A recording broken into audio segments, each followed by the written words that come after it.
Hi, I'm Lucy. You may have seen me on some of James's FoodTribe videos, but if you haven't, then let me bring you up to speed. I don't like cheese or Branston pickle or salad cream or sandwich spread or pretty much anything that James makes in the bunker. I'm not a fussy eater, I just seem to dislike all the foods that James loves. However, I do admit that I very rarely cook, if ever, and if I do, it's very simple stuff. I usually live off sort of Deliveroo or takeaways, or I go out to eat, and it's mainly because I'm really bad at cooking, so I don't bother trying. If I do, I just waste a lot of time on creating something that isn't great. But this being FoodTribe, James thinks I should get back in the kitchen and actually make something. So he set me the challenge to create weird and wonderful foods that no one else is going to try, just to see if they're any good. You may have heard of people cooking gammon in Coca-Cola. It's actually quite popular here in the UK. And I thought about trying it, but then I wondered where I could take this weird idea. So today I'm going to be trying to cook some gammon in Monster Energy drink. Ingredient wise, it's pretty basic. We've got a small lump of gammon, some mustard powder, some brown sugar, some cloves, some black treacle, and of course our Monster. I've gone for Monster Energy Ultra because I think it's slightly lemony, this one, and I think that could potentially work quite nicely with the gammon. I'm going to be following a recipe for gammon in Coke. I think it's Delia Smith's recipe, so hopefully it'll be quite good. I think cooking should be the exact same, but replacing the Coke with the Monster obviously, and hopefully it won't taste disgusting. So the recipe starts off pretty easy. You just need to get the gammon and pop it in the pan with some Monster. This is going to be my first time ever cooking a gammon. Hopefully it won't be a disaster. So there's my gammon. It's 750 grams, if anyone is wondering. Is there a little bit of plastic on that? Yes, oh, that was close. Imagine if I'd missed that. Someone in comments is going to tell me that this is actually meant to stay on it, but I'm not sure. So I'm going to take it off. There we go. And I'm going to put this in the pan skin down because apparently that makes a difference. So now to add the Monster. Delicious.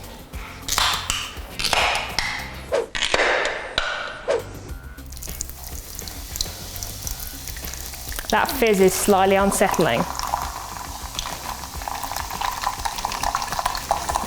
It just smells so synthetic. Okay, so I was right, one can is not going to be enough to cover the whole thing. So I'm going to get a second can and pour that in. Okay, so that is pretty full. I've probably put too much liquid in there. It's probably going to boil over almost immediately, but hopefully it'll be okay. Hopefully I won't drop any because it's quite full. And I'm just going to put that on number 10, which is the maximum, just to bring it to the boil as quick as possible, and then I'll put a lid on it and let it simmer for about 30 minutes. So this is just starting to boil now. It already smells pretty bad. It's super artificial. There's also this sort of really gross foam that's appeared on top, which I'm not sure would happen with water or with Coke. But yeah, I'm gonna let that go for a little bit longer, then put a lid on it and let it simmer. I'm worried that this top bit of the meat isn't cooking because it's sticking out of the drink, so I'm just gonna put it sideways if I can. Oh, it's gone badly. Come on. Okay. Now that's boiling, I'm gonna turn it down a little bit, put a lid with a little bit of a crack, and let it simmer. So that's been simmering for about 15 minutes. It's got 15 more to go. While I wait, I'm just going to preheat the oven to 240 degrees. I've no idea what that is in America. I guess you can Google it. Sorry. It's been 30 minutes now. I think it's time to take it off the heat. I'm just going to turn it off and move on to the next step of the recipe.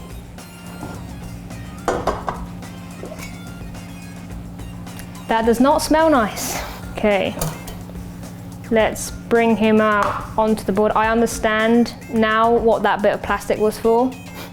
It was to keep it in shape because it's completely lost its shape. Plastic on that? Yes, oh, that was close. Imagine if I'd missed that. Someone in comments is going to tell me that this is actually meant to stay on it, which is annoying. I just thought that'd be weird to cook plastic. So let's take him out and put him on the board. So the next part of this recipe is to take off the skin and score and add the glaze. Okay, so the skin has now come off. I now need to score this in a diamond shape. I think these are diamonds. Alexa. Hi, I am Alexa. Shut up. Would you like to play a song? Sorry about that. Next, we add the cloves into the tops of those diamonds. This is still pretty warm. It's gonna be quite hard to do. So in they go.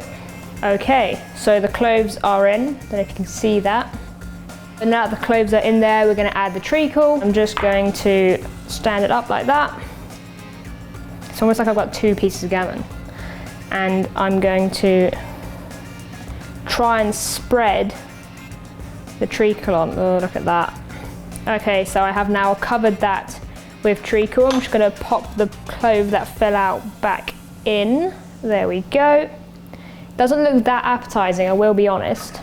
Now for the mustard powder and the brown sugar. The recipe says just to pat them on. I'm not sure I've ever seen the word pat in a recipe before, but I'm guessing that's because I've only read about 4 recipes in my life. But yeah, I'm just gonna pat on the mustard powder. And it is sticking quite nicely. I'm guessing it's either because it's wet or because of the treacle. Okay, and now for patting on the brown sugar. Probably be easier not to do this sideways, right? Yep, just gonna sprinkle that on. So that's the mustard powder, treacle, brown sugar and cloves on the top. Now I'm gonna get a baking tray and put it in the oven. I am actually gonna line my baking tray with tin foil just in case it gets a bit messy.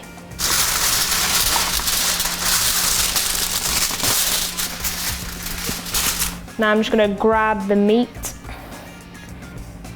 and pop it in. And it's gonna have to go sideways because it's lost its shape completely. Plastic on that? Yes, oh, that was close. Imagine if I'd missed that. Someone in the comments is gonna tell me that this is actually meant to stay on it. So now that I've got this in my baking tray, I'm just gonna pop it in the oven for about 10 minutes and then it should be ready.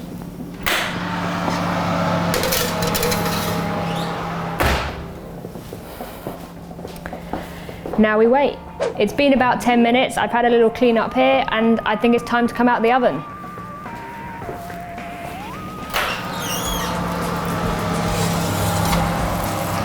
Oh, it's bubbling.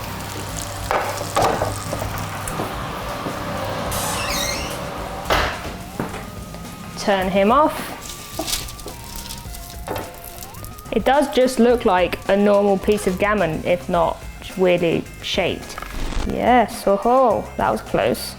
Imagine if I'd missed that. It looks a little bit dry on the outside, but apart from that, nothing out of the ordinary. I'm now gonna leave him here to rest for about 10-15 minutes. Okay, time to try it. I've not made anything to go with it, mainly because I'm lazy, but also because I didn't want to take away from the taste of the meat. I'm just gonna carve myself a little slither. Feel free to tell me in the comments that this is not how you carve. Again, it's something that I've never done before. Got a few little pieces there. And I guess I can't put it off any longer. It's time to try it.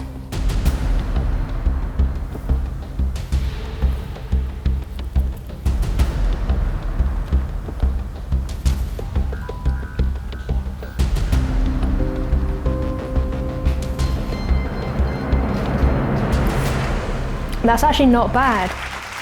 It doesn't taste like normal gammon. It's got something extra to it. I can't quite put my finger on what it is. Sort of a sweetness, I guess. And there's a little bit of the lemon, I think, coming through from the monster. But that's actually pretty nice. I'm pretty surprised by that. It is much better than I expected. I've eaten all the bits that I've cut up. So there you have it. Gammon cooked in Monster Energy Ultra is actually quite good. It tastes like regular gammon, but with a slight aftertaste of Monster Energy, which isn't actually a bad thing. It's pretty nice. I'd actually recommend you try this. I'll write up the recipe and put it on FoodTribe and leave a link to it in the description, but it tastes pretty good.